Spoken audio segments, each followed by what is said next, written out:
Olá, ouvintes do canal e podcast Mesa de Debates, aqui é o Ulisses falando, e hoje a gente está em mais uma live no canal, dessa vez com o Ricardo Oliveira, do Autismo Pensante. A gente vai falar sobre capacitismo, inclusão, sobre outros temas também. E, Ricardo, para começar, eu queria que você se apresentasse um pouquinho melhor para os espectadores. Olá a todos, todas e todas. Meu nome é Ricardo Oliveira. Como o próprio Ulisses falou, eu produzo conteúdo nas redes sociais, em especial no YouTube, por meio do nome Autismo Pensante. Né? Eu faço essa produção mais precisamente desde 2018.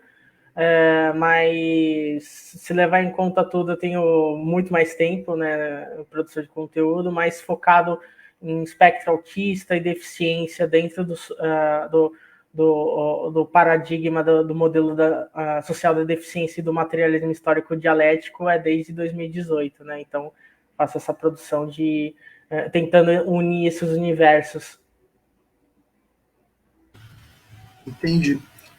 Ricardo, eu queria começar a live te perguntando, né, já que eu falei que a gente vai falar de capacitismo, como você define capacitismo? Como você acha que é importante trazer essa reflexão de forma mais geral? Certo. Então, a definição do que é o capacitismo, né? Eu sigo muito pelo que é pautado, né, como eu falei antes, pelo chamado modelo social da deficiência, né?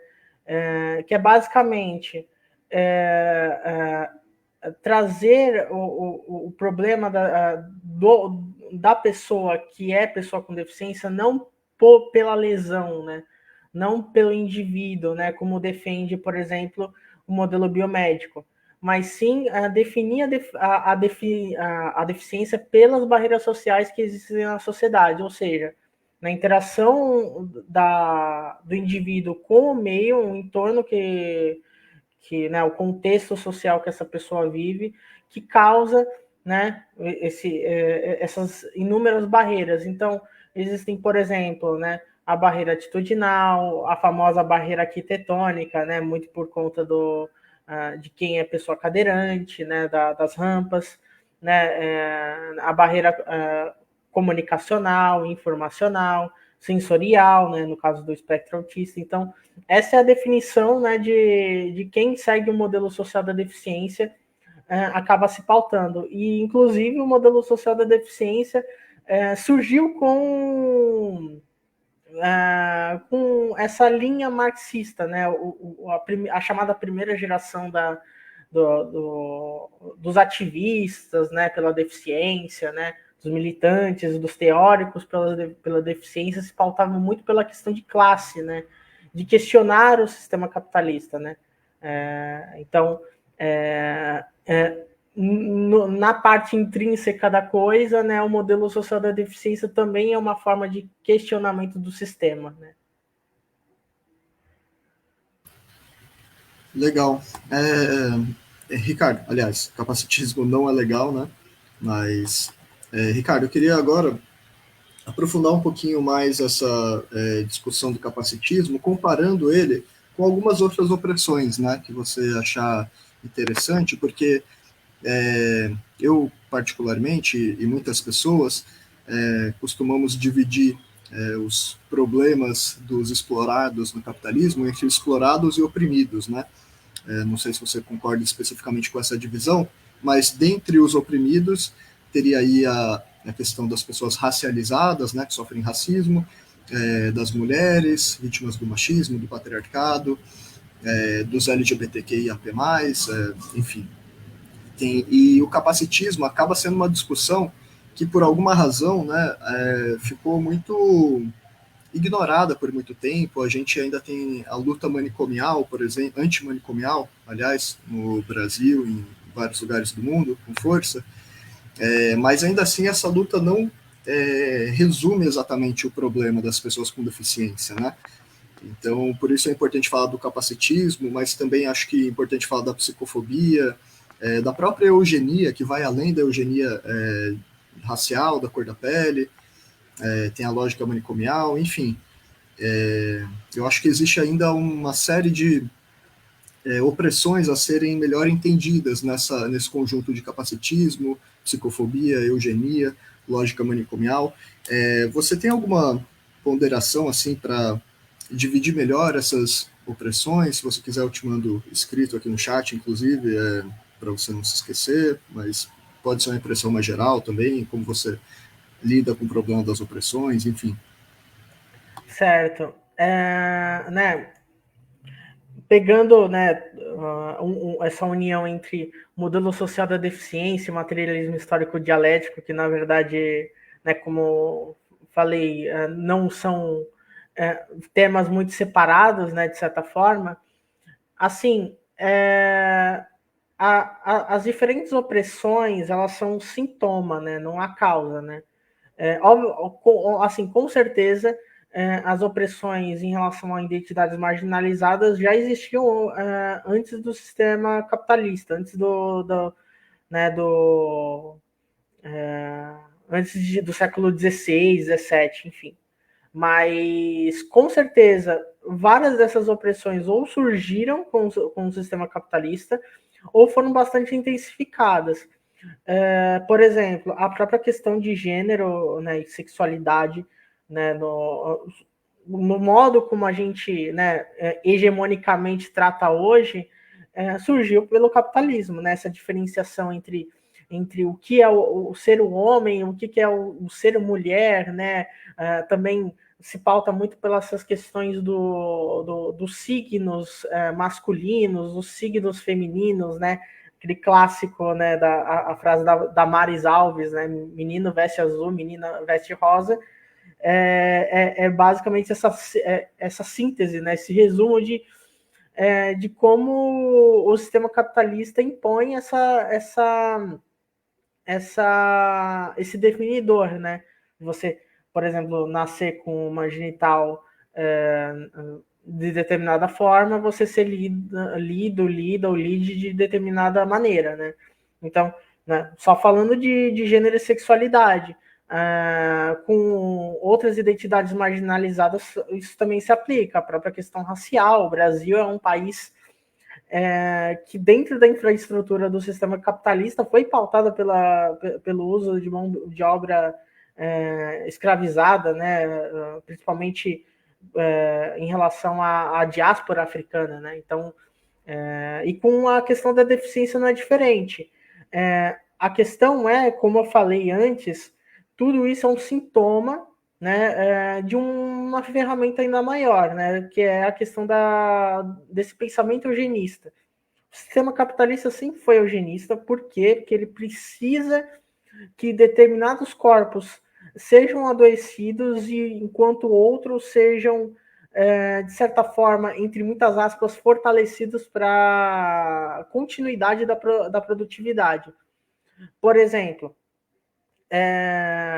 essa pauta própria da deficiência se pauta muito essa busca por cura, né? Que, como eu falei, o modelo social da deficiência bate de frente em relação a isso, que é pautado pelo modelo biomédico, justamente porque quando você é um corpo com deficiência, quer dizer que você é lido pela sociedade, que você tem algo faltando, né? O modelo biomédico da deficiência se pauta a deficiência pela lesão, pela falta, né? Algo que você deveria ter, mas você não tem.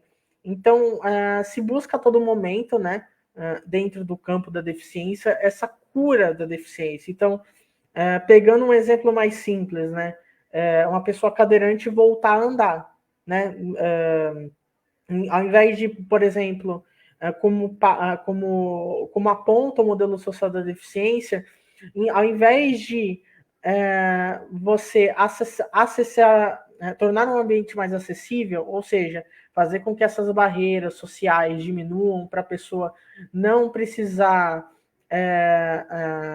ter muito mais dificuldades, né, dentro do sistema capitalista. Não, você propõe uma solução individual. Qual solução? Por exemplo, o exoesqueleto, né? ou algum tipo de tratamento que faça a pessoa deixar de ser cadeirante, entre aspas. Isso é só o exemplo mais batido. Agora, quando a gente fala de deficiências invisíveis, como as próprias neurodivergências, né, o caso principalmente do espectro autista, se fomenta muito essa questão de cura, né, seja por tratamentos da área né, métodos da área da psicologia, né, como a própria análise do comportamento aplicada, ou mesmo por meio de chips, né? O Elon Musk volta e meia ele fala desse assunto, né? De chips que você implanta no cérebro para a pessoa deixar de ser, enfim, uma pessoa neurodivergente, né? Ou seja, pessoa com deficiência, ou mesmo pesquisas genéticas que no final do dia, né? Assim, é basicamente para posteriormente selecionar genes que façam com que não nasçam mais autistas, né? Posso até dar um exemplo disso de uma outra neurodivergência, que é o T21, né, que é mais conhecido como a síndrome de Down, que alguns países europeus, né, Islândia, é um caso emblemático disso, que volta e meia sai notícia na mídia da Islândia se vangloriando por erradicar a síndrome de Down no país. Então, assim, não é uma hipérbole, né? Eu não estou aumentando, eles usam essa palavra erradicação, né? Então, justamente, né, só esses exemplos para demonstrar que tem essa busca pela cura. E por que se busca essa cura? Justamente para tornar o corpo mais produtivo para o trabalho, né? Para fazer a extração, né, cada vez maior de mais-valia. Né? Então, quando a gente fala de eugenia, a gente fala de todos esses processos. Então, não é só em relação à deficiência. Quando a gente está falando em questão de raça, de repente uma pessoa preta querer se embranquecer, né? Isso muito dado pela questão cultural, né? Da hegemonia de uma sociedade onde o branco é visto como uma pessoa de primeira classe, esse processo de eugenia, né? De tornar o corpo humano, entre muitas aspas, um corpo perfeito, né? Porque o corpo perfeito a gente sabe que é uma categoria, entre aspas, artificial e, enfim, entra em várias questões, né? Como eu acabei de falar, da questão racial, da questão de deficiência, a questão própria de gênero, porque se dependesse do sistema capitalista, não existiriam, por exemplo, pessoas trans, né? Não existiriam pessoas fora da heterocisnormatividade. Então, todas essas opressões, né? O capacitismo, o racismo, a transfobia, a homofobia, entre vários outros tipos de preconceitos, eles têm um ponto em comum. Essa busca pelo corpo perfeito que serve justamente para o capital, né? Para a produtividade, para a extração de mais-valia. Então, todos esses processos, apesar de estarem aparentemente separados, né? Uma deficiência é uma categoria, o gênero é outra, raça é outra, elas derivam da mesma ferramenta, né? Essa busca por esse corpo perfeito. Entendi. Ricardo, eu queria saber, né, entrando agora na questão do autismo, mais especificamente, como que você acha que é importante definir autismo? Que discussões você acha importante aí trazer para pautar o autismo para além do modelo biomédico, né? Enfim, o que você acha que é importante os espectadores saberem sobre essa condição, vamos dizer assim, que no capitalismo e no Brasil, no caso, é considerada por lei uma deficiência? Certo. Primeiro falando, algo que é associar, também atinge o espectro autista, mas não só, tangencial também, de outras neurodivergências. Por exemplo, no caso do espectro autista, tem uma lei especificando que é uma deficiência, né? Só que há uma tentativa, né, por ativistas pela neurodiversidade de classificação de outras neurodivergências como deficiência. Por exemplo, a gagueira. A gagueira é uma neurodivergência, né? Pessoas gagas são pessoas com deficiência, mas apesar de internacionalmente ser considerada uma deficiência, no Brasil não é. Então, isso falando só dentro da perspectiva liberal burguesa, né? Dentro do direito liberal burguês. O que isso significa? Que enquanto uma pessoa dentro do espectro autista, que é laudada, né, tem aquele documento assinado pelo psiquiatra, tem acesso a políticas públicas dentro desse sistema, né, dentro do Brasil, né, pessoas gagas não têm, por mais sejam deficiência internacionalmente, por mais também seja uma neurodivergência, não existe tanto respaldo. Então, tem essa luta mais, digamos assim, institucional, né, por criação de leis, mas também existe também essa luta por aceitação, né? Aceitação e ocupação de espaço, né? E orgulho, principalmente. Porque, assim, o ativismo pela neurodiversidade ele começou muito pelos autistas, mas, como o próprio nome diz, neurodiversidade não é só uma neurodivergência, existem diversas, né? A própria gagueira, as pessoas inseridas no TDAH, que é o transtorno de déficit de atenção e hiperatividade, o pessoal que é disléxico, a galera da descalculia também, várias outras neurodivergências que não são nem consideradas pelo governo brasileiro como deficiência. Então, assim, entra num limbo jurídico, né?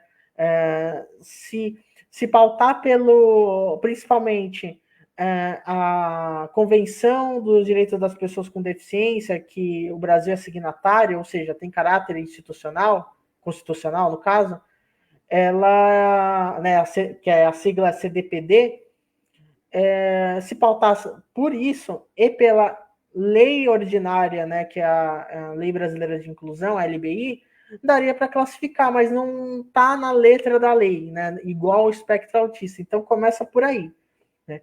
Agora, sobre o espectro autista em si, né, essa luta por fazer com que cada vez mais essa e outras neurodivergências não sejam seguidas pelo modelo biomédico, é uma luta que ainda é bastante nichada, infelizmente, porque geralmente quem acaba se importando, né, quem acaba contribuindo com essa pauta, né, e da deficiência como um todo, geralmente é familiar de pessoa com deficiência, né, de pessoas autistas, ou os próprios autistas, né, as próprias pessoas dentro das neurodivergências.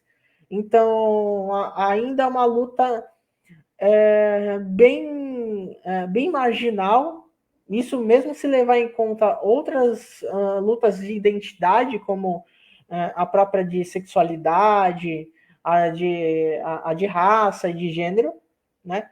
Então, mesmo dentro dessas lutas mais de identidade, sem levar em conta aspectos de classe, né, de questionamento do sistema, ainda é bem marginal.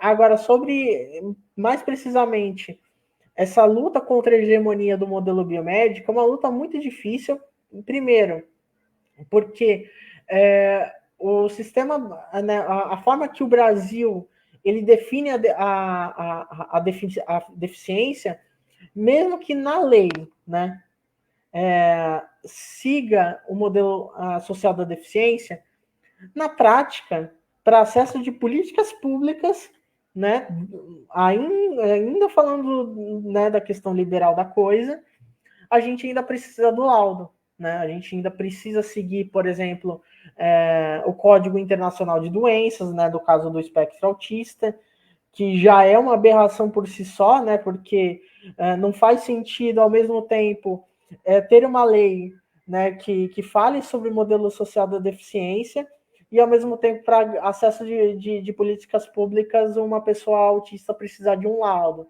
Tem debates em relação a isso para trocar o CID pelo CIF, que é o Código Internacional de Funcionalidade, que segue bem mais o modelo social da deficiência, mas é uma luta que ainda está bem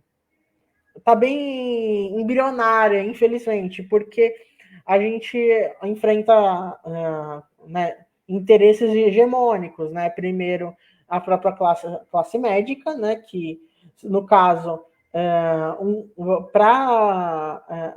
para ter um laudo precisa ser só um profissional da área médica, né? Com a CIF, isso sairia das mãos dessa classe de profissionais, né? A classe médica é quase que uma casta no Brasil, né? De famílias que têm um poder aquisitivo, né? Uma renda muito alta, né? Por vezes, membros da pequena, baixa burguesia, inclusive, sairia das mãos deles. Então, esse é o primeiro ponto. O segundo, que aí já entrando mais em aspectos de questionamento do sistema. Assim, nem precisaria ter um laudo ou qualquer tipo de documento, né? Então, quando a gente fala de acessibilidade, a gente não fala somente de acessibilidade de pessoas com deficiência, nem de acesso só de pessoas com deficiência, a gente fala de acesso a todos. Vou dar um exemplo prático. No caso de acesso às universidades públicas, existe um direito, né, um direito que, ao meu ver, é bastante conservador, que, no caso, é a lei de cotas, né? É uma lei de cotas que já tem um pouco mais de 10 anos, que, né, para quem não sabe, entra dá a porcentagem de acesso, né, dentro do número de vagas no ensino superior para pessoas de identidades marginalizadas, por exemplo, pessoas pretas, hoje pessoas com deficiência também, pessoas indígenas, né, enfim. Só que, como eu falei, é uma política conservadora, porque ela não visa enfrentar justamente um problema gigantesco, que é a falta de acesso ao ensino superior público, né? Então, se fomenta essa competição entre os de baixo, né? Enquanto o número de vagas ao mesmo tempo não aumenta, o número de vagas real, né? Só se faz uma separação das vagas que já existem, e as pessoas dentro dessas identidades marginalizadas, elas acabam competindo entre si, por exemplo, no Exame Nacional do Ensino Médio, né, que já passou a primeira prova, inclusive, ou nos vestibulares, né, enfim, tudo indo para o SISU, enfim. Por que eu estou dando esse exemplo? Porque no caso do espectro autista, mas também outras deficiências, mas no caso do espectro autista, para você acessar uma vaga de cotas no ensino superior, é preciso de um laudo. Sendo que nem precisaria nem de laudo, nem deveria ter laudo para atestar o óbvio.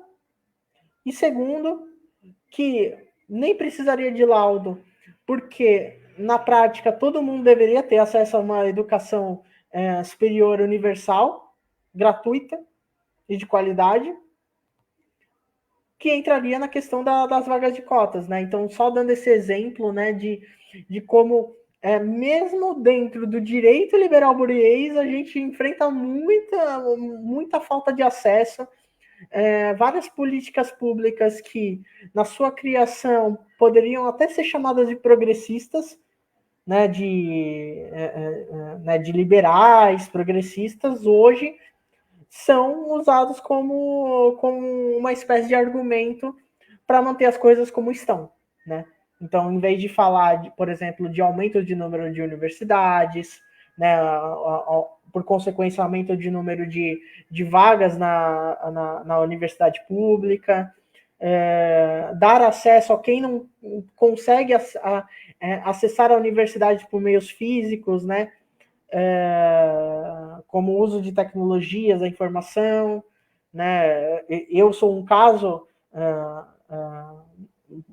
pessoal meu, eu me especializei na Unila por meio dessa forma, né? E foi maravilhoso, um curso muito foda, né? De direitos humanos, totalmente com aula síncrona, enfim. Então, esse tipo de exemplo, eu posso dar vários outros, né? Que, assim, são coisas que o espectro autista e outras neurodivergências, elas precisam enfrentar, né? E precisa muito de um apoio de pessoas que não necessariamente estão inseridas nessa identidade, né?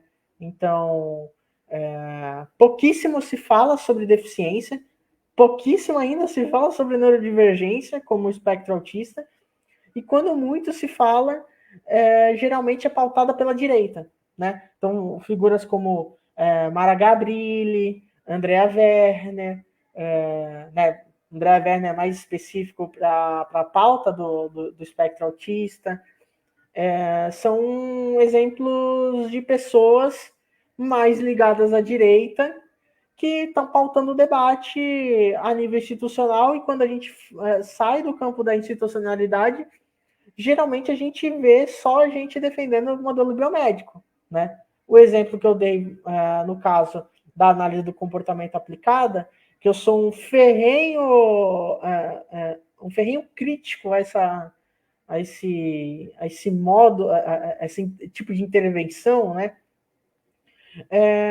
Basicamente pauta hegemônica dentro mesmo do ativismo autista, né? Mães e pais de pessoas autistas sempre falam de forma bastante positiva sobre a aba, inclusive pessoas dentro da identidade autista acabam falando, volta e meia, acabam falando bem sobre a análise do comportamento aplicado. Então, o modelo biomédico ainda está bem inserido na nossa sociedade, o que significa que a eugenia nunca sumiu da nossa sociedade. Então, enfim, esse o processo que está acontecendo hoje, né, desse enfrentamento ainda aos poucos, né? Eu sou uma das poucas vozes dissonantes ainda em relação a isso, mas que eu espero que gerações futuras, né, tenham essa percepção de seguir o modelo social da deficiência, né, que no final é um materialismo histórico dialético na prática, né, não falar só que segue o modelo social da deficiência, mas aplique, né, faça com que a sua militância esteja condizente com essa com o que se fala, né, com a teoria, né, aquela questão de todo o marxismo, né, o marxismo-leninismo de teoria e praxis, né, então acho que em resumo, mais ou menos é isso, né. Beleza. Você adiantou aí várias pautas que eu queria comentar também, que eu queria perguntar. Acho que, só passando aqui rapidamente, para quem não entendeu, duas coisas. O Ricardo ele fala aí do direito liberal burguês, né, para quem talvez não entenda. A gente está falando que a gente vive no capitalismo, né, que é uma sociedade burguesa, né, que tem origem na burguesia, né. As instituições que a gente tem hoje têm um bom peso da influência do liberalismo, né? Historicamente foi isso, então pontuando sobre isso e também pontuando sobre a aba. Mais para frente eu vou fazer uma pergunta. A aba é análise do comportamento aplicado em português, né? Mas eu vou mais para frente eu vou voltar um pouquinho nessa questão porque eu acho que é importante. Agora, Eu queria só fazer umas considerações antes da próxima pergunta, para contextualizar, que é o seguinte, é, a pauta da inclusão das pessoas com deficiência, por exemplo, e outras pautas aí contra a opressão, são pautas democráticas e republicanas, né? Não são pautas que alguém precisa ser marxista para se solidarizar com essa luta, assim como ninguém precisa ser uma pessoa racializada, negra, por exemplo, no Brasil, para se solidarizar com a violência policial extremamente brutal contra pessoas negras, indígenas, etc., né? Então é importante a gente dizer isso, que muitas vezes as direitas, como você mesmo falou, se apropriam da pauta e, e às vezes elas pautam uma política pública reformista aqui, outra ali, para tentar resolver um problema, e na verdade o capacitismo, como você já disse, é uma estrutura do capitalismo. Você não disse nesses termos, né, mas eu vou colocar assim, que é uma coisa que não dá para você resolver com uma reforma ou outra. Então, e ainda, ao mesmo tempo, eu acho muito triste que as próprias esquerdas, frequentemente, me dói falar isso, né, mas são terraplanistas nesse assunto, muitas vezes. Eu acho que é importante a gente conscientizar. Terraplanista no sentido de não entende nada do assunto e talvez não seja o melhor termo aqui, mas assim, então, eu acho que é importante você ter colocado essa questão, né, de que a direita aí tá, às vezes parece uma grande coisa, vou colocar cotas aqui, vou colocar isso, mas na verdade tem muitas outras barreiras que não vão ser resolvidas desse jeito, né? Então, nesse contexto de que a esquerda acaba deixando esse espaço aberto para a direita fingir que realmente vai lutar pelas pautas das pessoas com deficiência e tal, eu queria saber, Ricardo, como que você vê o ativismo autista hoje e também o ativismo neurodivergente no geral? Acho que considerações você acha importante para quem quer se conscientizar, militar, estudar, contribuir com a causa? Que considerações você acha importante aí para o ativismo autista e neurodivergente hoje em dia? Certo. Então, tem várias formas de você contribuir pelo ativismo barra militância autista, ou o próprio da neurodivergência, ou o próprio da deficiência como um todo. Sem precisar necessariamente cair no conto do liberalismo, né? Porque, infelizmente, o ativismo, mesmo autista, é bem liberal, né? Como várias pautas de identidade o são, né? Então, existem algumas formas, né? Uma delas é justamente aproveitar das estruturas institucionais que já existem dentro das esquerdas radicais, né? Da esquerda radical como um todo, citando, né? Assim, o próprio PCB, os coletivos de esquerda radical, que eu sei que eles têm, né, esse né, dentro do seu guarda-chuva, né, setores que visem apontar justamente identidades específicas, né, identidades marginalizadas específicas, e está faltando da deficiência, né? Por exemplo, dentro do tudo que eu sei, o único partido, né, o partido mais à esquerda que existe, que trata minimamente com seriedade a pauta da deficiência, infelizmente, é o PSOL, né, que, no caso, é o partido onde eu estou filiado. Né? Eu sou filiado ao PSOL, inserido mais precisamente na setorial de pessoas com deficiência do partido, e me dói muito dizer isso, que em relação à pauta da deficiência é o partido que está mais na vanguarda, sabe, em relação a essa temática. E mesmo assim eu tenho muitos problemas, né? Até porque o pessoal é um partido, né, que apesar de ter socialismo no nome, né, é um partido que atua dentro da ordem institucional. Então, assim, quanto mais se aproveitar das estruturas que já existem das esquerdas radicais, né, sejam marxistas-leninistas, enfim, sejam anarquistas, enfim, qualquer outra vertente da esquerda radical, enfim, melhor. A gente está nesse ponto em relação à pauta da deficiência, a pauta das neurodivergências e a pauta do espectro autista. Porque as esquerdas, aí juntando com a liberal, né, pouco fala sobre essas pautas que eu estou falando aqui, né? Deficiência, neurodivergência, espectro autista. E quando fala, geralmente derrapa bastante. Vou pegar até o exemplo de Lula e Bolsonaro. Só para, né, pegar exemplos mais fáceis aqui. Existe uma diferença enorme entre a forma que o Lula, pelo menos na questão mais simbólica da coisa, trata a pauta da deficiência em relação ao Bolsonaro. Por exemplo, quando estava no governo Bolsonaro, foi uma batalha imensa contra a comunidade surda, né, de pessoas surdas, porque a comunidade surda, em peso, é apoiadora do Bolsonaro, pelo menos na época. Um dos argumentos é que, por exemplo, a Michelle Bolsonaro fazia intervenções usando a língua brasileira de sinais, né, a Libras, né? Muito se usa aquele argumento de ela fazer a interpretação de Libras, né, na posse do Bolsonaro. Enquanto isso, Lula sequer fala sobre deficiência. E geralmente, quando fala, derrapa bastante, né?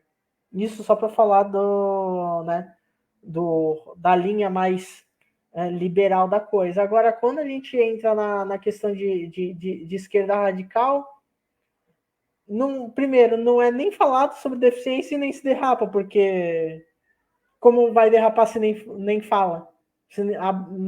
Sequer é abordado, né? É pouquíssimo abordado, né? Vou citar, por exemplo, alguns casos.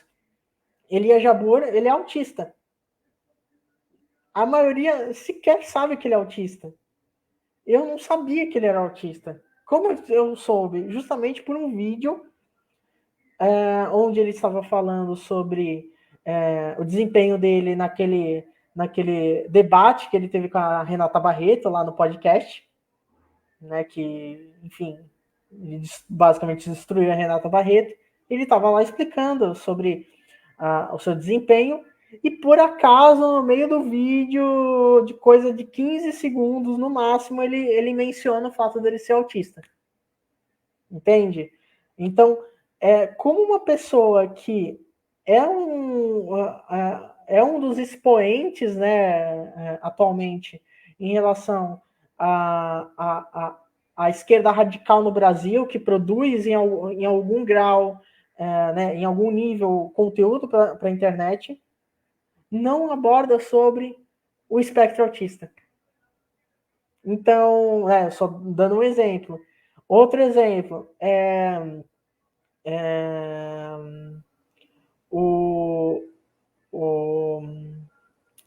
o tio João, né? Eu esqueci o nome dele. Esqueci o nome dele, do canal, aquele canal de React. Saberia me dizer, Ulisses? Desculpa, o João, de qual canal de React? É aquele que ele faz reacts super longos, que o nome dele é João, que é o capitalismo falhou, falhará, que eu esqueci o nome dele. O João Carvalho? João Carvalho. Ele é neurodivergente. Só que, como você vai saber que ele é neurodivergente? Porque você, em momentos muito pontuais mesmo, ele acaba mencionando esse fato. Tudo bem, eu não estou falando necessariamente que ele deveria sempre falar do espectro autista, né? Mas, pelo menos, fazer um vídeo específico sobre, porque, por exemplo, o único vídeo que você geralmente vai achar quando você digita, por exemplo, no YouTube, marxismo e deficiência, é o vídeo da Sabrina Fernandes. chamado Socialistas com Deficiência, onde ela vai citando os autores marxistas que sejam pessoas com deficiência adquirida ou que já nasceram pessoas com deficiência, produziram obras marxistas. Então, assim, a esquerda, as esquerdas como um todo estão bem aquém né, em relação à pauta, e a esquerda radical nem se fala, né? Mal fala sobre o assunto. Parece a impressão que eu tenho, né? Uma suposição é que tem um estigma nisso, né? Aí eu uso o conceito de estigma próprio do Goffman, né? De como as pessoas têm estigma em relação a tudo que foge da norma social, né? Imposta, né? Então, isso da esquerda radical. No caso do ativismo autista, mais precisamente, como eu falei antes, eu sou uma das vozes dissonantes, porque, na sua maioria, o ativismo autista se pauta muito pelo liberalismo, muito pela pauta de um conceito difuso de lugar de fala, né? Quem não sabe o conceito de lugar de fala, muita gente conhece principalmente pela Djamila Ribeiro, que significa que você, com as suas vivências, o seu contexto social, você tem a contribuir para algum debate. Esse, assim, bem resumido, esse é o conceito de lugar de fala, mas que ele é distorcido, né, dentro da questão do ativismo autista, de você não ter legitimidade para falar sobre deficiência ou sobre espectro autista, caso você não faça parte desse marcador, né, de identidade. Então, isso traz um grande problema, porque além dessa pauta ser tratada, né, a pauta do ativismo autista ser tratada por esse aspecto liberal, a gente ainda tem que ter em mente que existem ativistas autistas que se pautam abertamente pelo modelo biomédico. Por exemplo, o William Shimura, que ele é um autista, mas que ele defende a própria análise do comportamento aplicada, né, que é a ABA. Existe o Luciano Lacerda, que ele é um pesquisador na área do espectro autista, né? É um dos que, se tivesse uma cura genética para o espectro autista, amanhã ele estaria aplicando, e ele é autista. Então entra muito naquela frase emblemática do movimento, né? O nada sobre nós sem nós, né? Que sintetiza todo esse processo, né? De identidade, né? De um lugar de fala, né? Difuso, né? Não que o nada sobre nós sem nós necessariamente seja ruim, mas é aquilo, né? Quando a gente se pauta a nossa luta somente pela identidade, a nossa identidade é cooptada pelo mercado, né? E isso está acontecendo ainda a passos pequenos, mas está acontecendo. Hoje a pauta da vez é de gênero e sexualidade, né? Que a pauta de gênero, principalmente, está sendo muito cooptada pelo mercado de trabalho. Não que isso necessariamente seja ruim, né? Pelo menos a nível individual é muito bom, porque tira pessoas da marginalidade, né? Em relação ao desemprego, por exemplo, mas que não resolve o problema do sistema, né? Os problemas basilares do sistema capitalista. E isso eu percebo que cada vez mais vai adentrar dentro da identidade da deficiência, né? Cada vez mais pessoas dentro da deficiência, né?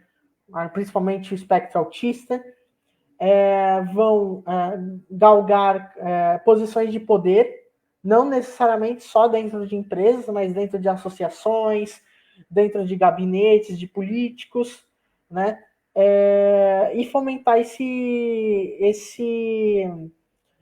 esses deficientes no topo, né? Essas pessoas com deficiência no topo, os autistas no topo. Enquanto isso, o problema não é resolvido, né?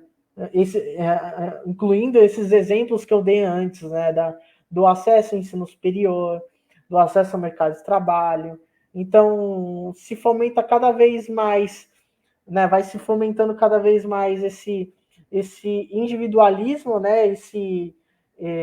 Essa busca por uma posição hierárquica cada vez mais alta, só que entra naquela contradição de se dizer seguir o modelo social da deficiência, mas na prática você segue o modelo biomédico, porque o modelo biomédico ele é um modelo que visa normalizar pessoas com deficiência.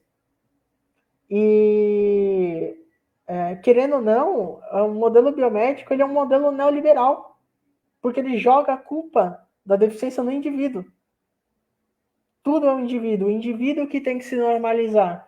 Aí essas pessoas que se normalizam, né, que conseguem, outras que conseguem galgar essas posições, elas individualmente vão ter essa garantia de acesso, enquanto há essa continuidade de várias pessoas que são pessoas com deficiência, né? No caso, pessoas autistas, pessoas cadeirantes, pessoas cegas, pessoas gagas, que junto com a questão de classe social, né? Que elas são de classe trabalhadora, que são muitas vezes desempregadas, que geralmente têm que virar MEI, ou dependem de um BPC, né, que é o benefício de prestação continuada. Enquanto isso, essas pessoas vão continuando à margem da sociedade. Então, o ativismo autista ele é um ativismo muito liberal, que acha que propõe alguma solução coletiva, mas na verdade só propõe uma solução no máximo em grupo. Certos grupos de pessoas vão acessar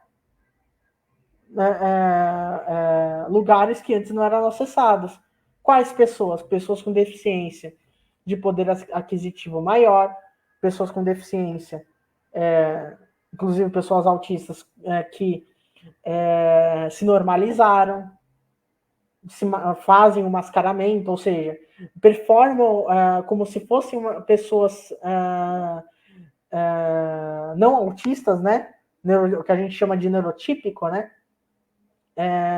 Pessoas com deficiência brancas, pessoas com deficiência heterossexuais. Então, é aquilo que eu sempre falo. Classe e identidades não podem andar separados, né? A gente tem que sempre levar em conta essa interseccionalidade de classe e identidades, porque senão a gente sempre vai cair nesse ativismo que se propõe a falar de problemas estruturais na teoria, mas na prática não se resolve nada.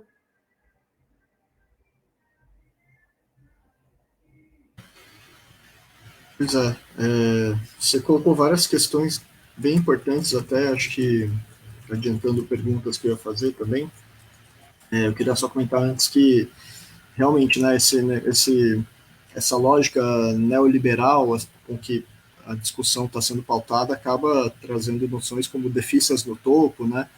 Eu gosto de chamar também de inclusão washing, né? Tipo, lavagem de inclusão, né? Washing, lavagem em inglês, porque é um termo aí usado para quando você coopta uma luta anti-opressão para o identitarismo, como eu chamo, né? Para a cooptação liberal dessa luta. Então, acho que é importante mesmo a gente fazer essa crítica, porque senão a gente vai começar a considerar grandes membros da comunidade autista quem? Elon Musk, Danilo Gentili, gente que evidentemente não é a favor da luta, não só de pessoas com deficiência, como de toda a humanidade, vamos ser bem sinceros, né? Então, assim, eu acho que é importante você pautar isso, porque, por exemplo, o próprio Lula não fala nada disso, ele até chamou o Ivan Barão, que fala, né, para a posse dele, representando pessoas com deficiência, mas e aí? Um grande inclusão washing, e o próprio governo Bolsonaro fazia isso melhor, tanto que, como você falou, boa parte aí da comunidade surda, pelo menos o governo dele, estava apoiando o Bolsonaro, achando que ia ser alguma coisa assim, quando na verdade o Bolsonaro, desde pelo menos 2004, é divulgado aí por grupos nazistas na internet, né? Então, assim, como que esse cara pode realmente ser inclusivo? Tá de piada, né? É, então, assim, acho que é importante demais pautar essa questão com relação ao próprio ativismo autista, como isso é tratado na esquerda radical. Fiquei impressionado também de saber aí que Elia Jabur, João Carvalho são autistas, né? Porque isso realmente não se discute. Então é bem importante a gente, não pela representatividade, não que eles tenham que fazer isso, mas né, cadê a esquerda pautando isso? Senão abre espaço para a direita mesmo. Eu me alonguei um pouquinho aqui nessas considerações, só porque acho que já resumiu várias perguntas que eu ia fazer também. Mas eu queria, agora que você falasse um pouquinho, Ricardo, sobre o termo síndrome de Asperger, o Asperger, né? Qual é o problema desse termo, que hoje em dia, segundo o DSM-5, se não me engano, o CID-11 também, né, já está incluso no transtorno do espectro do autismo, então já não é um diagnóstico à parte, síndrome de Asperger hoje, né? Mas eu queria que você comentasse um pouquinho dessas raízes, né, eugenistas do termo síndrome de Asperger. Certo. Então, para quem não sabe, né, a síndrome de Asperger, essa síndrome estava na CID, né, ela estava na CID-11, no CID-11, né, Código Internacional de Doenças, né, no caso a 10.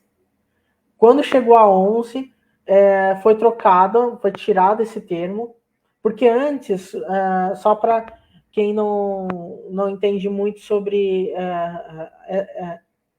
o transtorno do espectro autista. Antes se tratava o espectro autista no que a gente chama de FETT4. Isso na CID-10. O que era o FETT4? Era uma nomenclatura que era guarda-chuva onde era abarcado várias condições. Era abarcado autismo infantil, autismo não especificado, a própria síndrome de Asperger, síndrome de Rett e mais algumas. Quando veio a CID-11, essa muito pautada pelo DSM-5, que é o Manual de Diagnósticos Mentais dos Estados Unidos, é um livro médico dos Estados Unidos. Quando chegou esse CID-11, toda essa nomenclatura de FETT4 passou a se chamar de TEA, né? Transtorno do espectro autista. Enquanto no CID-10 era chamado de TGD, ou seja, transtornos globais do desenvolvimento, hoje, oficialmente, no CID-11, é transtorno do espectro autista. Então, tudo foi abarcado no espectro autista. Isso significa que a síndrome de Asperger oficialmente não é mais usada, né? O Brasil ainda está em transição, inclusive, para o CID-11. Ainda tem mais um tempo para se adaptar totalmente, mas tem essa questão. E qual é a problemática da síndrome de Asperger especificamente? Há algumas problemáticas, assim, bem sérias. Primeiro, a síndrome de Asperger, ela foi identificada, né? Essa síndrome existe por causa de um cientista, né? Um psiquiatra chamado Hans Asperger. O Hans Asperger, ele não foi o primeiro que identificou o espectro autista, mas ele foi um dos primeiros, né? Um dos mais famosos, inclusive. E a problemática começa pelo fato de que ele é um austríaco que participou da Alemanha durante a Segunda Guerra, ou seja, a Alemanha nazifascista, né? O problema começa a partir desse ponto. Por quê? Muito se defende que se seja utilizado ainda essa nomenclatura. Mesmo que o CID-11 esteja aqui, o CID-10 não é mais usado, ainda, inclusive, alguns autistas defendem o uso dessa nomenclatura, de síndrome de Asperger. Fala, eu sou Asperger, não fala nem sou autista, eu sou Asperger. Primeiro, Hans Asperger, né, como eu falei, ele participou do regime nazifascista alemão, e ele basicamente defendia uma separação entre autistas que mereciam viver e autistas que mereciam morrer. O que significa exatamente? Existiam autistas que ele classificava que tinham Gemut, né? Não sei se essa pronúncia não lembro se essa pronúncia é certa, mas é um termo alemão que significa alma. Esse termo, né, o Gemut, que significa alma, é um termo que inclusive era utilizado pela Igreja Católica para definir pessoas pretas como pessoas que ou tinham almas que precisavam ser salvas pelo cristianismo, catolicismo, ou que sequer tinham alma. Então, né, só dando esse contexto um pouco mais histórico. No caso dessa aplicação desse conceito, né, ele definia, em resumo, quem tinha alma e quem não tinha para o regime nazista, para o Reich, né? Ele falava que quem tinha o Gemut, né, era pessoas autistas que podiam contribuir de alguma forma para o regime. E quem não tinha era basicamente assassinado por meio de eutanásia, principalmente. Então, a partir daí se começou a ter se levantar esse conceito de síndrome de Asperger. E a grande problemática está aí. Se dizer que é Asperger significa que, querendo ou não, você está se utilizando de um termo nazista, né, de um nazi, mas não só isso. Não só isso. A grande questão também é que muito se defende que Asperger não é autismo, porque ou se defende que Asperger é entre aspas, um autismo de alto funcionamento. Então, o que significa na prática? Que se tenta separar o autista Asperger, ou seja, o autista que não tem, em alguns casos, déficit intelectual, enfim, dos autistas que são hoje que a gente chama de considerados de nível 2 e 3 de suporte, né? São níveis 1, 2 e 3. A síndrome de Asperger seria o que hoje é o nível 1 de suporte. Então há essa tentativa de separação ainda hoje de autistas que se consideram de alguma forma como uma espécie de super-humanos, né? Por vezes até melhores que neurotípicos, né? Ou seja, pessoas que não são autistas, né?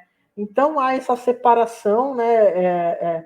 Que a gente chama de supremacismo ASP, né? De pessoas que, por mais que tenham mudado a nomenclatura no modelo biomédico, vale ressaltar, por mais que se tenha esse conhecimento de que Hans Asperger foi um notório nazista, isso é um livro que fala bastante disso, das contribuições do Hans Asperger para o Reich, né, da Alemanha nazista, se chama Crianças de Asperger, né, da Edith Schaeffer. Vocês podem acessar, enfim, dá para achar na internet o livro na íntegra. mesmo sabendo disso, se considera Asperger, pelos motivos mais absurdos possíveis. Mas no final das contas, a percepção que existe sobre isso é que pessoas, sejam autistas que querem ser chamadas de Asperger, ou pessoas que não necessariamente sejam autistas, mas que ainda usam essa nomenclatura, no final não querem serem vistas, né, principalmente quem se diz Asperger, não querem ser vistas como inferiores, porque a forma que a sociedade lê, percebe o Asperger é diferente da forma que a sociedade lê e percebe a pessoa que se diz autista. É como se tivesse uma hierarquização. O Asperger é a evolução do ser humano, enquanto o autista é o déficit, né? É o que o modelo biomédico chama de lesão, né? A pessoa lesionada, né? Tanto isso é verdade que o próprio Elon Musk, ele não se diz autista, né? Teve aquele momento, né? No Saturday Night Live, né? Estadunidense, onde no meio da fala dele, ele fala que ele é Asperger. E por que usa essa nomenclatura de Asperger? Porque ele não fala I have autism, né? Eu tenho autismo, ou eu sou autista, por causa dessa diferenciação de como os termos são lidos, né? Então, há muito esse enfrentamento. Felizmente, entre ativistas autistas, a grande maioria deles, eles negam o termo Asperger, felizmente, né? Mas ainda é algo muito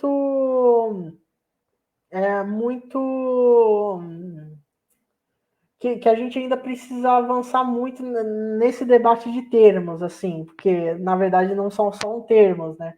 São termos que estão em volta de um contexto ideológico, né? Um contexto político. Então, ainda existem muitos autistas, principalmente fora do ativismo, autista que se chamam de Asperger, né?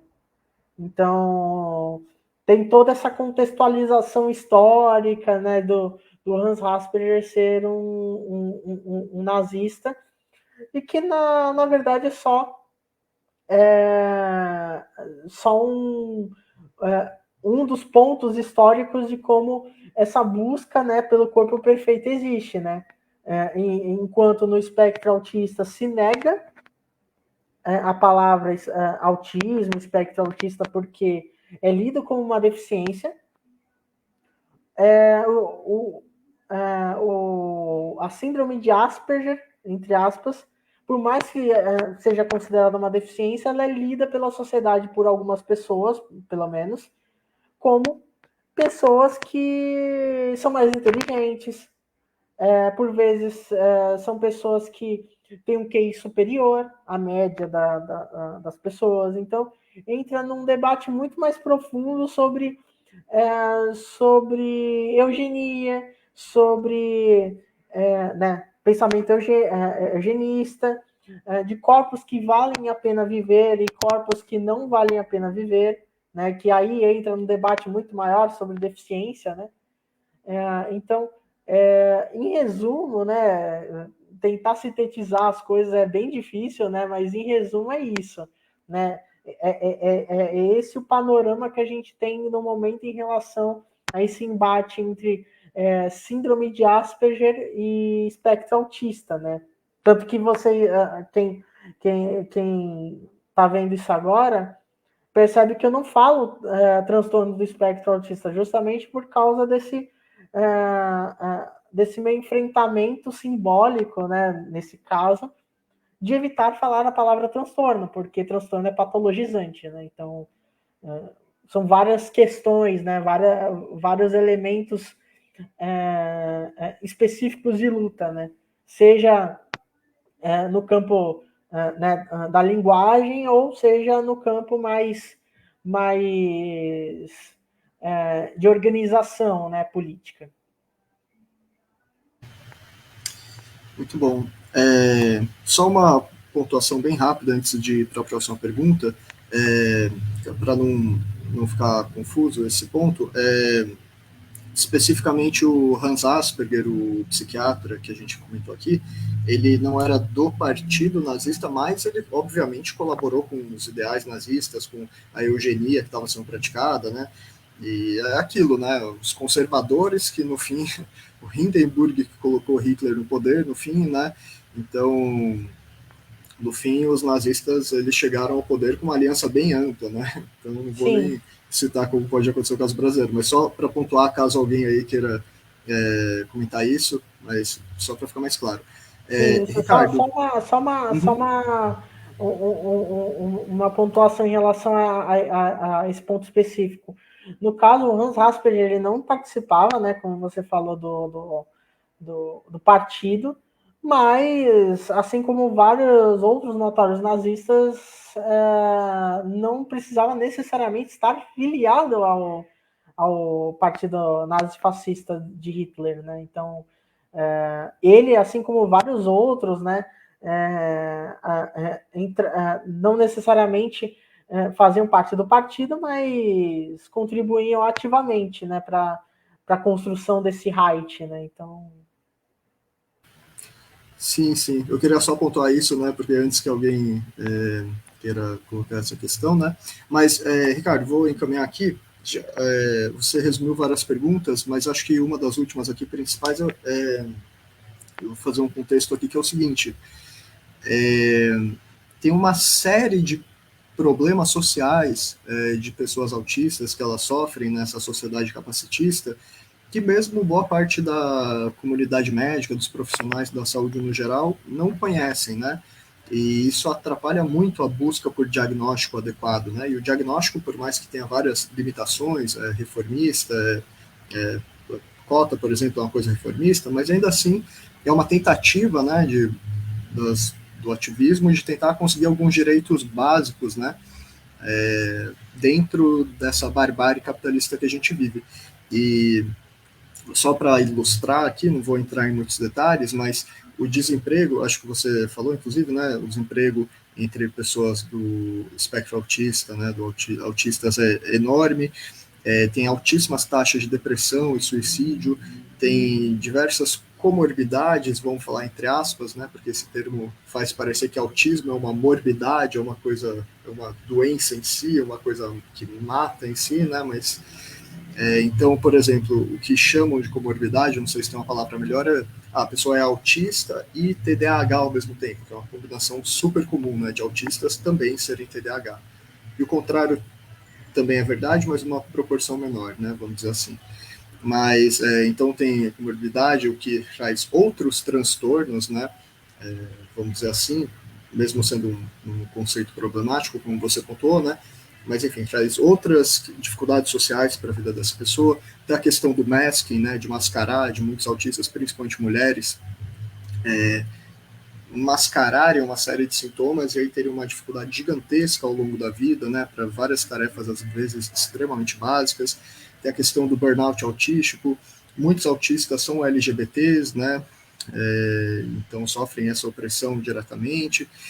Enfim, tem uma série aí de questões que a gente poderia pontuar, mas por que eu estou fazendo isso? Porque mesmo profissionais da saúde são profundamente desatualizados sobre isso, inclusive profissionais que, em tese, deveriam ser especialistas nesse assunto, né? E, e é muito frustrante, né? A busca por diagnóstico é um tema aí recorrente na comunidade autista, o capacitismo médico, né? Que de profissionais da saúde, e falando mais especificamente do médico, porque no Brasil é o médico quem dá o laudo, né? Para garantir que a pessoa é autista e, consequentemente, ter acesso a direitos, né? De pessoa com deficiência. Então, e aí, no meio desse monte de dificuldade, a comunidade médica que tem vários problemas no Brasil, né? Basta ver a atuação durante a pandemia aí de boa parte dos profissionais e conselhos aí, né? Então, assim, nesse contexto de que muitos profissionais da saúde são super desatualizados sobre o tema, não tem um debate, uma política pública que seja do governo, do Estado, para informar, não tem, as associações desses profissionais não conseguem informar direito, nos locais de trabalho, de alguma forma, não se informa direito, né? O que faz o subdiagnóstico de autismo ser muito grande, né? E nesse contexto todo, ainda tem uma defesa muito forte da ABA, né? Da análise do comportamento aplicado, que eu queria saber o seguinte, você já comentou aí, mas qual é a questão que você acha importante criticar na aba? Você acha importante a sociedade saber com relação à aba nesse contexto todo, a questão da cura autista, vamos dizer assim, né? Se você tiver uma consideração mais breve para fazer sobre isso, porque você já comentou um pouco, mas qual é a questão aí da comunidade médica de ser desinformada e desse apoio tão forte que a aba tem? Certo. Antes de falar da análise do comportamento aplicado em si, só para detalhar alguns pontos, né? De empregabilidade, que eu não fui muito a fundo, entre autistas, 85% estão fora do mercado de trabalho, ou seja, são pessoas desempregadas. Na deficiência como um todo, 7 a cada 10 pessoas estão desempregadas. Isso falando de uma parcela da população de 8,9%. Né? Então, de cada 100 brasileiros, quase 9 são pessoas com deficiência. Né? Isso são dados do PNAD contínua, né? De 2022, né? do IBGE. Então, né? Esse é o primeiro ponto. Segundo, sobre as comorbidades, entre aspas, né? Um termo melhor, né? Um termo que é muito utilizado no caso a comunidade autista, né? Entre os ativistas, é condição coexistente, né? Então a gente fala de condições, né? A gente não fala de outros termos que são patológicos, né? Enfim, como esse, né? Agora, sobre a aba, né, mais especificamente, né, que é a análise do comportamento aplicada, qual é a problemática dessa abordagem da psicologia? Assim, a aba, né, eu vou falar só a aba, né, para ficar mais fácil. A aba ela foi criada pelo Ivar Lovaas, né? Ele é um grande, considerado um grande pesquisador, né? Muito citado em relação a estudos em relação a pessoa dentro do espectro autista, que a aba ela faz parte do tripé da análise do comportamento, né? Que é justamente um campo da psicologia, né? Então, basicamente, ela usa da análise do comportamento, ou seja, de identificar comportamentos para aplicar mudanças nesses comportamentos. Então, o que isso se dá na prática? O uso de reforço, né? Para mudanças de comportamentos considerados desviantes da norma. No começo, além do reforço, existia a punição. Ou seja, a punição, dando como um exemplo, era o uso de choque elétrico. Né? O reforço é justamente algo que aparentemente não viola direitos humanos, entre muitas aspas, porque é basicamente uma mudança de comportamento ao longo do tempo. Então, você faz algo que eu, como terapeuta, considere o comportamento que eu quero que você tenha, e para eu fazer com que esse comportamento seja cada vez mais feito, né, em vez do comportamento considerado desviante, entre aspas, eu dou um reforço. Geralmente é um brinquedo, geralmente é um doce, né, isso muito para criança, principalmente. E isso, com o tempo, vai moldando o comportamento da criança autista. Então, quem já ouviu até aqui já sabe que boa coisa já não é muita coisa boa nisso. Mas qual é o problema? Antigamente existia o que a gente chamava de aba de mesinha, que era o terapeuta de um lado, a criança, né, o paciente do outro, e no meio uma mesa, né, nessa dinâmica de reforço. A criança fazia comportamentos desviantes dessa norma, o terapeuta corrigia, e quando a criança fazia o comportamento considerado certo, entre muitas aspas, pelo terapeuta, ganhava um incentivo, né, um reforço. Ganhava o brinquedo, ganhava o doce, e isso por sessões semanais de 20, 30, 40 horas. Esse é o histórico, como era antigamente.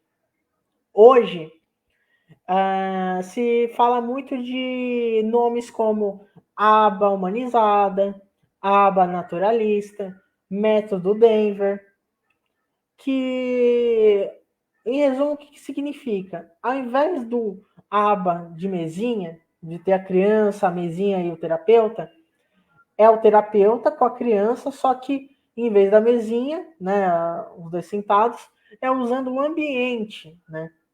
Então, se pauta muito essa defesa da aba hoje em dia por causa de elementos como esse, de uso de uma sala como um todo, uma sala cheia de brinquedos, mas o cerne da questão continua o mesmo, é normalização de comportamento. Porque quem classifica o comportamento desviante da norma?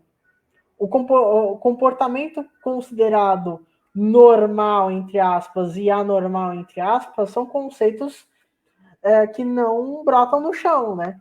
Eles são criados a partir de uma institucionalidade, que a institucionalidade está inserida numa lógica dentro do sistema capitalista, no modo de produção. Então, assim, uma coisa leva a outra. Se você está num sistema capitalista, onde o modo de produção se baseia na extração de mais-valia, de fazer com que as pessoas cada vez mais sejam pessoas produtivas para enriquecimento da burguesia, né, da classe dominante, por que não se questiona essa tentativa de normalização? Vale dizer que a aba, não só hoje, mas muito antigamente também, era mais usada antigamente, mas hoje também, era usado como um dos métodos da terapia de conversão sexual e de gênero, que a gente chama popularmente de cura gay. Com isso, se questiona muito, mas por que quando se pauta pelo espectro autista não se tem essa crítica? Não se questiona essa tentativa de converter uma pessoa que está dentro de uma neurodivergência para ela cada vez mais performar um neurotípico, né? Uma pessoa sem autismo, né? Então, a grande problemática é essa, né? Então, se pauta por esse método mais humanizado a partir de um método que foi criado justamente para normalizar corpos dissidentes. Isso, inclusive, é fala do próprio Lovaas, né? Na década se eu não me engano, de 70, ele deu uma entrevista onde ele literalmente falava que pessoas autistas não eram pessoas no sentido psicológico. Isso é basicamente chamar uma pessoa autista de infra-humano, de sub-humano, humano de segunda classe. Então, fazendo, né, como analogia, é como se você tentasse melhorar o liberalismo. Você pode fazer umas melhorias aqui e ali? Você pode, vai melhorar um pouquinho, mas o núcleo do problema continua o mesmo, né? É como se você pegasse, enfim, algo podre, colocasse um chantilly em cima e achasse que o problema está resolvido, né? Então, é essa a grande problemática da análise do comportamento aplicada. E ela é muito difundida na questão científica, porque existem muitos materiais acadêmicos falando da eficácia da aba, falando que a aba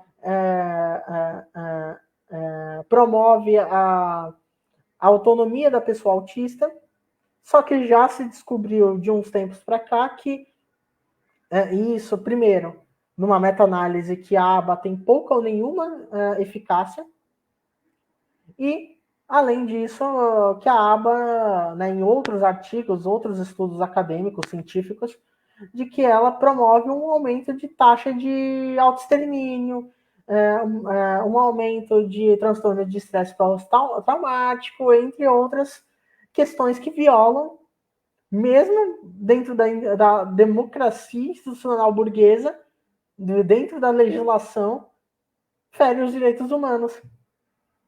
Né? A Convenção Internacional das Pessoas com Deficiência fala justamente isso, de tratamento desumano. Então, mesmo dentro do liberalismo, a aba infringe direitos humanos. Então, se fomenta essa imposição por meio da ciência, por meio da academia, e se ignora, por exemplo, que artigos falando da eficácia da aba, 70%, 80% deles têm, em algum grau, conflito de interesses. Então, a aba é uma indústria. E isso vem dos Estados Unidos, e o Brasil não é diferente. Se fomenta muito isso da aba porque é um campo de mercado. É um campo de mercado. Se cobram sessões caríssimas para tirarem dinheiro das famílias dessas pessoas autistas, ao mesmo tempo que se tenta ao máximo normalizar essas pessoas. Isso é eugenia institucionalizada, porque já se tem tentativas de fazer com que o SUS aplique aba. Então, é um problema, enfim, que no final é um pensamento eugenista que visa lucratividade, né, dentro dessa lógica, né, de produção capitalista, né. Entendi.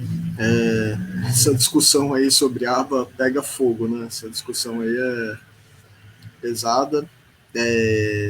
Eu, particularmente, como eu até já comentei brevemente com você, né? Eu não tenho um conhecimento realmente mais aprofundado sobre a aba, mas é aquilo. Vamos supor que mesmo que a aba tenha melhorias, né? Mesmo que a aba tem esse método aqui que é importante cientificamente, tem aquilo lá e tal, que poderia ser apropriado por uma outra abordagem melhor, que seja, mas assim, tipo, na prática o que a gente vê é um monte de curso de fim de semana formando profissional que nem é da área da saúde para atender com aba, não tem fiscalização, então assim, fica difícil defender, né? Não que todo o viés teórico, tudo que vem, eu não sei, né? Eu acho que não necessariamente tudo está errado, mas assim, do jeito que é feito, evidentemente é uma catástrofe, né?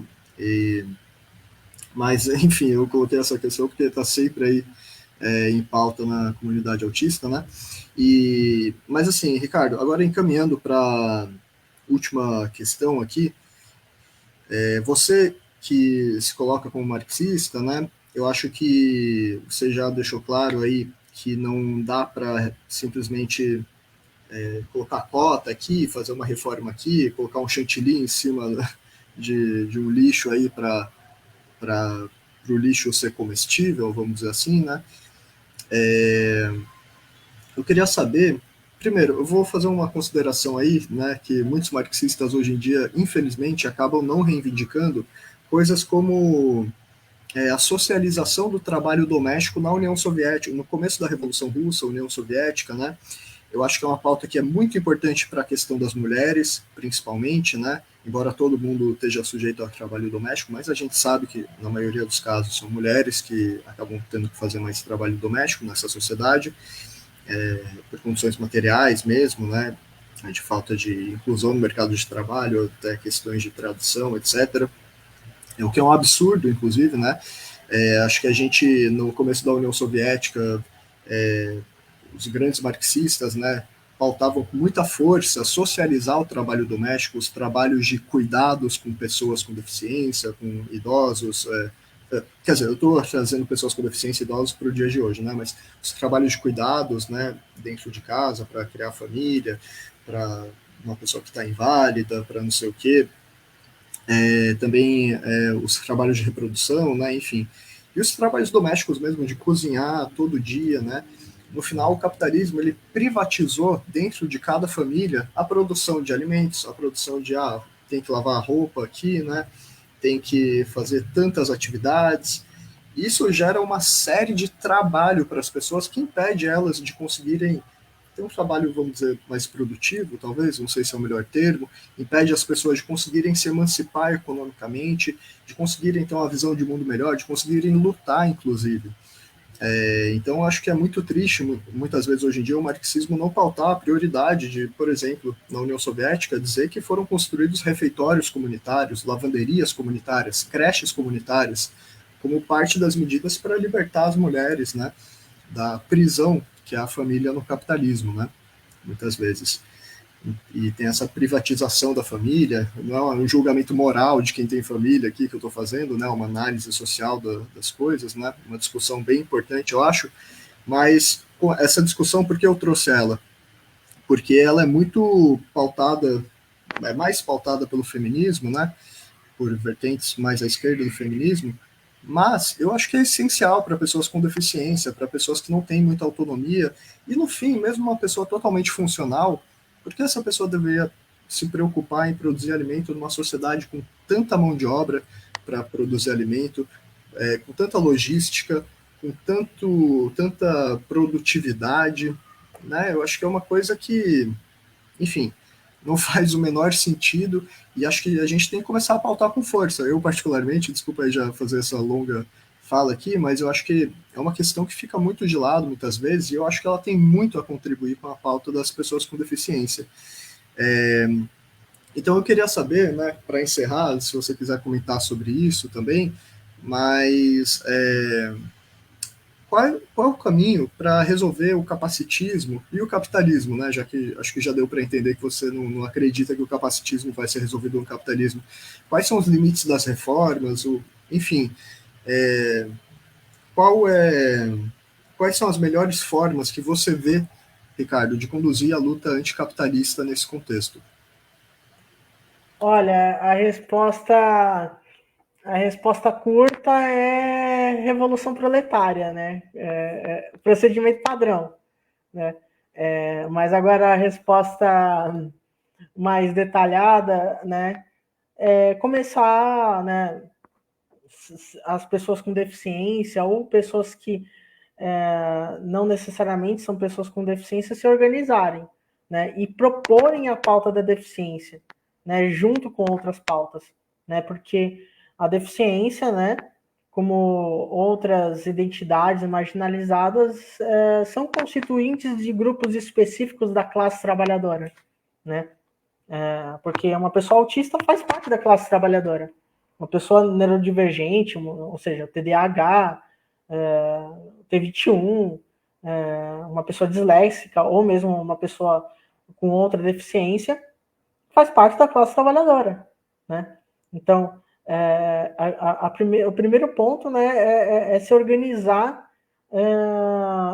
de preferência, né, em organizações que se pautem por esse questionamento da ordem burguesa, né? Porque senão vai entrar no que eu já falei durante mais de uma hora, que é o uso da pauta para sentido liberal, né? Então, esse é o primeiro ponto. Segundo, né? Começar a se a ler autores com deficiência, né? O próprio vídeo da Sabrina Fernandes, apesar deles não necessariamente falarem de deficiência, por serem autores com deficiência já é um começo. Autores com deficiência ao redor do mundo, né? Que se pautem pela esquerda radical, como a própria Iti Guerra, né, que ela é latino-americana. E, por exemplo, não puxando sardinha para mim, infelizmente, mas, enfim, acompanhar pessoas marxistas que fazem parte dessa identidade, né, da deficiência, né? Eu, por exemplo, na minha monografia de direitos humanos na América Latina, que eu fiz na UNILA, um dos objetivos principais foi justamente tentar levar o marxismo e a deficiência para o Brasil, né, no sentido mais de trazer material em português, porque infelizmente muito do que se encontra dessa intersecção, né, ainda está em língua estrangeira, né, em idioma estrangeiro, infelizmente.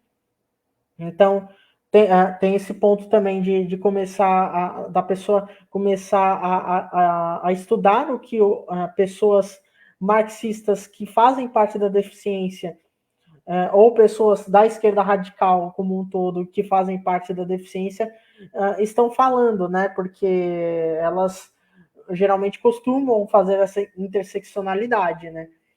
E aplicar o que se lê, né? Teoria e praxis, né? Então, vou dar exemplo. Quem faz, por exemplo, produção de conteúdo marxista no YouTube, se utilizar de legendas, né? Uma das poucas pessoas né, dentro dessa produção de conteúdo marxista a nível no campo do YouTube que fazem isso é a Rita Von Hunt, né, que além da legenda ela se utiliza de um intérprete de Libras. Isso é raríssimo de acontecer. Eu entendo toda a problemática de financiamento dessas produções, não estou desconsiderando isso, mas é algo que eu estou colocando aqui, né, que está posto. Esse é um dos elementos. Se pautar pela acessibilidade, de por exemplo, enfim, dar oportunidades também, que entra na barreira atitudinal, né? Dar oportunidades para pessoas marxistas dentro da deficiência, que atuam com deficiência, para falarem sobre deficiência, como o caso aqui, né? Aqui é um exemplo na prática, né? Então, esses e outros elementos que pessoas que já têm um tempo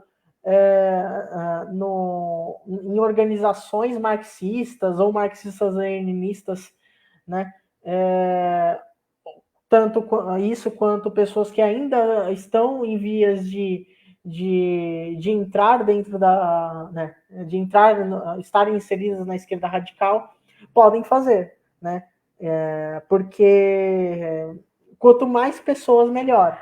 O grande problema em relação à pauta da deficiência sob essa perspectiva materialista histórico-dialética é justamente a falta de pessoas falando sobre o assunto, falta de pessoas aplicando o modelo social da deficiência dentro desse questionamento do sistema.